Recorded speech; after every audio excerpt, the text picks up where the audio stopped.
వాళ్ళు చట్టాన్ని బాధ్యతగా చేయాల్సిన వాళ్ళు చేయనీయకుండా వాళ్ళు కూడా తొత్తులుగా మారిపోయి కొంతమంది పూర్తిగా వ్యవస్థను భ్రష్టు పట్టించారు. ఈ రకంగా రాష్ట్రంలో శాంతి భద్రతల విషయంలో విఫలం కావడానికి కారకులు ఈ రాజకీయ నాయకులు, ఎమ్మెల్యేలు, వాళ్ళ మాటలు వింటున్నటువంటి ఈ పోలీసులు. దొంగ కేసులు బనాయించడం, ప్రశ్నించిన వాళ్ళని వేధించడం, ఇది వీళ్ళు చేస్తున్నట్టు పనులు. రాష్ట్రంలో ఈ రకమైన పరిస్థితులు దిగజారిపోయినాక ప్రభుత్వ పెద్దలు ఏం ఆలోచన చేస్తున్నారంటే, మీరు ఏమైనా చేసుకోండి, మాకు నెలల ఈ కమిషన్లు వస్తే చాలన్నటువంటి రీతిలో వీళ్ళు వ్యవహరిస్తూ ఆ కమిషన్ల కోసం కక్కుర్తి పడి వ్యవస్థను సర్వనాశనం చేశారు.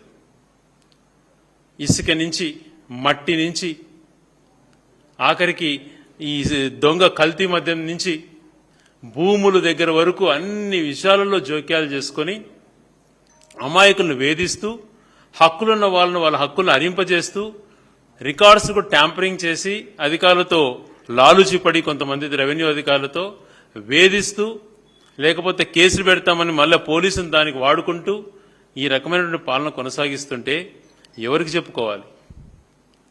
ఒక సామాన్య మానవుడికి కానీ ఒక వ్యక్తికి కానీ ఎవరికి ఏ కష్టం వచ్చినా వాళ్ళకి ఫస్ట్ గుర్తొచ్చేది పోలీస్ అధికారి.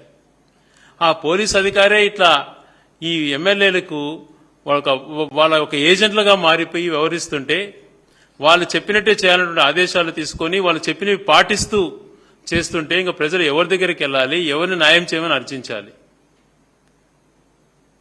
ఎంత బాధాకరమైన విషయం అండి ఇది. కళ్ళు తెరవండి.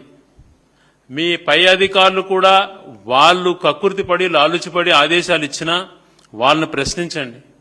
మన బాధ్యత ఇది కాదు. మనకున్నటువంటి ఈ చొక్కా కానీ, మనం వేసుకున్నటువంటి టోపీ కానీ, మనం పట్టుకున్నటువంటి లాఠీ కానీ దీనికి ఒక చరిత్ర ఉంది. రాజ్యాంగంలో ఒక విశిష్టత వాల్యూ ఉంది. ఏ రకంగా అయితే ఆరోగ్యం బాలేని వాడుకు వైద్యుడు ఎలా దేవుడు అవుతాడో ఈ సమాజానికి దేవుడు పోలీసు అధికారి.